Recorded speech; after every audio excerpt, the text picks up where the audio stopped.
Foi uma ação inédita das Forças Armadas israelenses. Elas realizaram hoje um ataque para atingir líderes, chefes do Hamas, que vivem em Catar, um país que cedia várias reuniões, tem um papel importante na mediação e é um dos mais importantes aliados dos Estados Unidos ali naquela área do Golfo. Reportagem de Mariana Giangiacomo.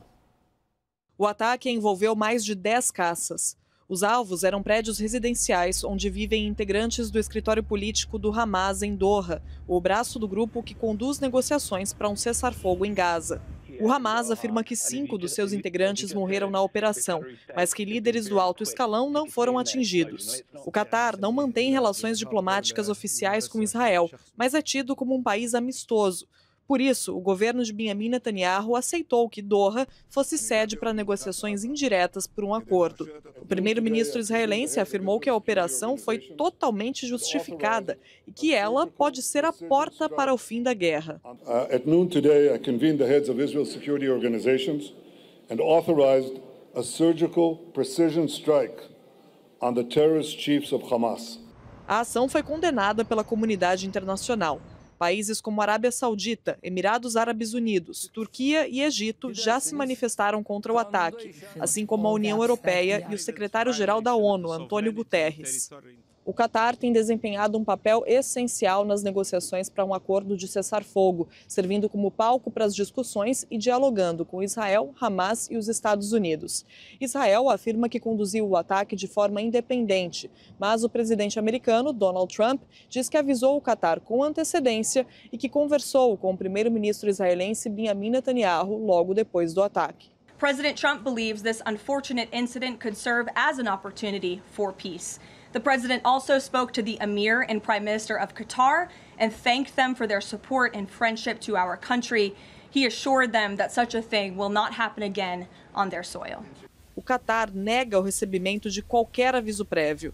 Um porta-voz do Ministério de Relações Exteriores do país disse que a ligação dos Estados Unidos veio quando as explosões já atingiam Doha. O primeiro-ministro do Catar, Sheikh Mohammed bin Yassin Al Thani, afirmou que o país tem o direito de responder à ofensiva, mas ressaltou que segue com o papel de mediador no conflito. O الهجوم الإسرائيلي اللي تم اليوم على أرض قطر يعني لا نستطيع أن نسميه إلا بإرهاب دولة يمارسه شخص مثل نتنياهو في سياق هذه السياسات الممنهجة ومحاولاته المستمرة لزعزعة الأمن والاستقرار الإقليمي. Mensagem clara para toda a região. A gente sabe o que ele está dizendo com isso, as últimas palavras aí do dirigente do Catar. Agora, o que me chamou a atenção é o Trump dizer que isso foi um unfortunate incident. É difícil imaginar uma declaração mais ridícula por parte do chefe da Casa Branca.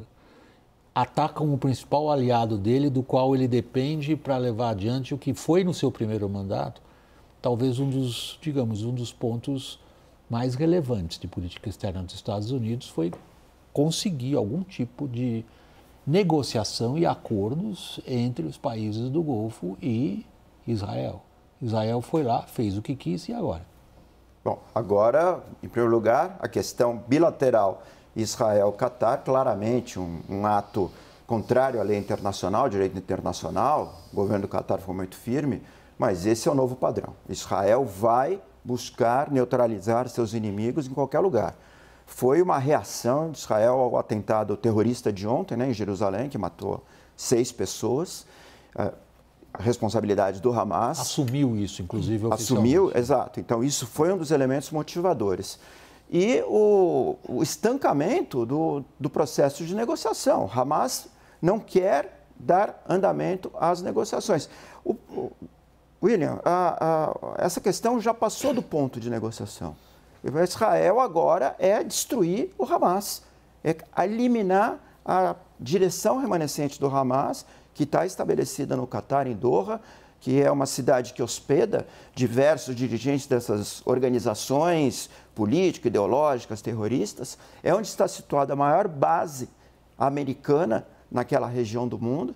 Então, é uma relação delicada dos Estados Unidos com o Catar, mas ao mesmo tempo cínica, porque o aliado preferencial dos Estados Unidos é Israel. e é muito claro que os Estados Unidos respaldarão toda a iniciativa do governo Netanyahu para eliminar o Hamas. Lorival, na verdade, os americanos não parecem mais exercer qualquer controle. Isso já faz tempo, né? E, na verdade, o Trump acabou abrindo essa caixa de Pandora quando, no início deste ano, ele recebeu o Netanyahu lá e fez aquela proposta esdrúxula, né? Não tem outra palavra, de transformar a faixa de Gaza numa Riviera sem os palestinos, né? De tirar os palestinos de lá. E aí isso motivou as correntes mais radicais dentro do gabinete israelense a tracionar as ideias mais, né, extremistas, que sempre fizeram parte de uma franja muito pequena, né, de uma margem do establishment político israelense, que é essas ideias de expulsar os palestinos, de não negociar nada com nenhuma liderança palestina. E acho que a posição do Netanyahu em relação ao Trump é parecida com a do Putin.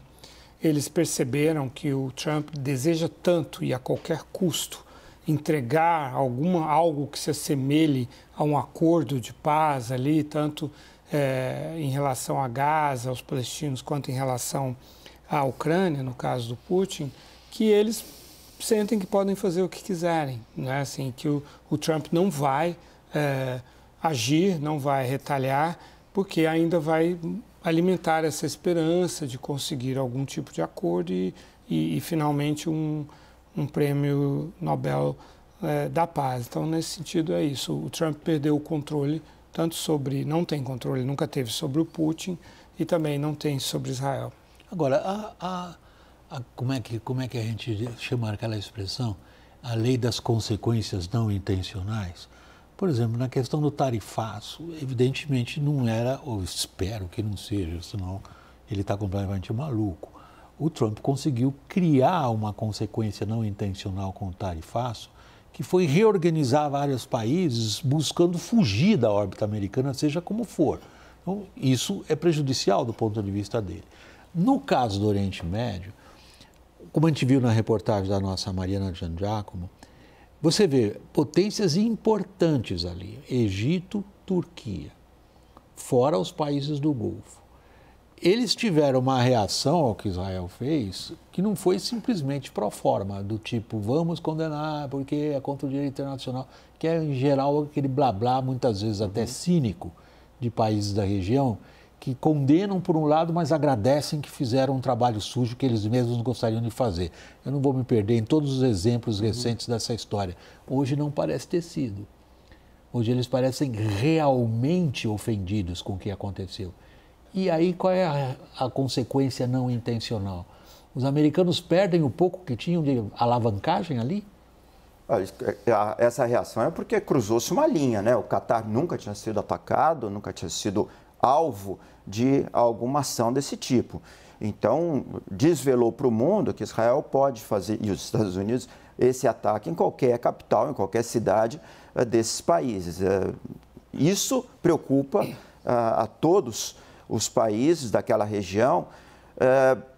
Outra coisa, tem um elemento aqui, William, talvez o Catar, em relação aos demais países do Golfo, ele sempre teve uma postura um pouco paralela, né? Ele era e é ainda, de certo modo, um interlocutor do Irã, preferencial. Ele sempre foi um pouco um pássaro, uma aves rara, eu diria. Então, há, claro, uma comoção, uma solidariedade, e há essa preocupação de ações similares serem feitas por Israel, por Estados Unidos, nos países que condenaram, mas, ao mesmo tempo, há uma percepção de que talvez o Catar tenha ido longe demais em hospedar esses movimentos que hoje, com a diminuição do apoio do Irã, já não tem mais a força política que tinha. Outra coisa, eu acho que o ator principal que a gente tem que observar é a Arábia Saudita. A reação da Arábia Saudita, que vinha emitindo sinais de disposição à retomada dos acordos de Abraão, coisa do tipo, mas que condenou com força os ataques. Eu acho que ainda é cedo para a gente entender a dimensão do resultado da ação. O Hamas não divulgou, disse que as principais lideranças não foram eliminadas, mas também não mostrou, eles não apareceram vivos e falando, então não se sabe ainda o resultado da ação. E, de fato, eu creio que está rifada a questão Hamas-Gaza. Israel, com as ações em Gaza City, né, de destruição das torres, não tem mais negociação. Ali a solução é uma solução bélica, é uma solução de guerra, e a única alternativa para o Hamas hoje é se render. Coisa que não passa pela cabeça deles.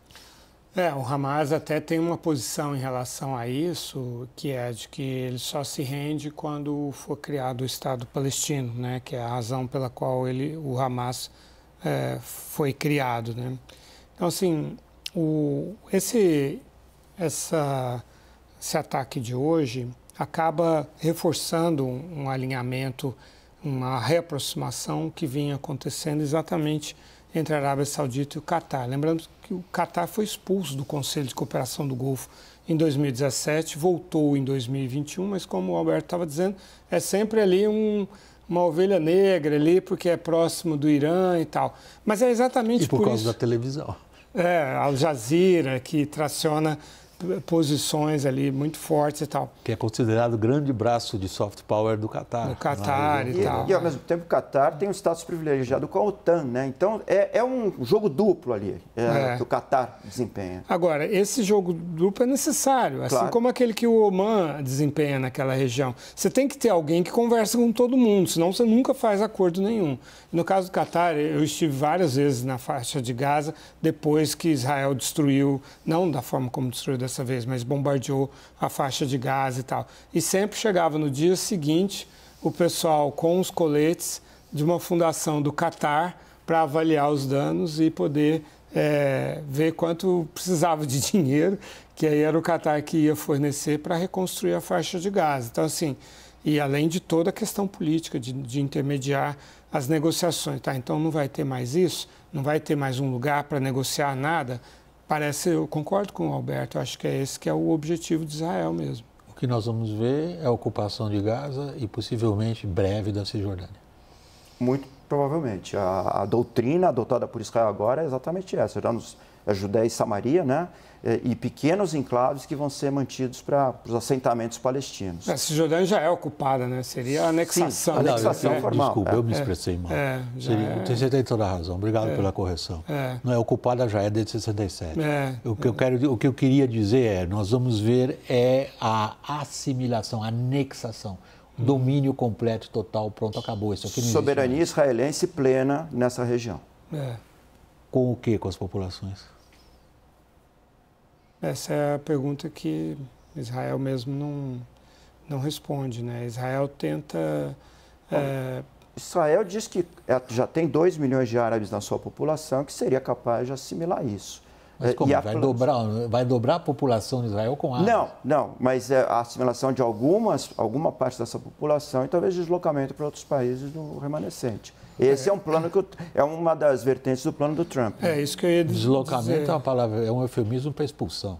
Bom, chame como quiser. Induzir os palestinos pagar, né? e os árabes de outros países a passar por cima do tabu, que é a aceitação de que os palestinos têm que ir embora de lá, né? Quer dizer, tornar aquilo um inferno tão grande, como eles fazem com a faixa de Gaza e paulatinamente estão fazendo com a Cisjordânia, para que os palestinos desistam de viver lá e supliquem para os estados árabes que os recebam.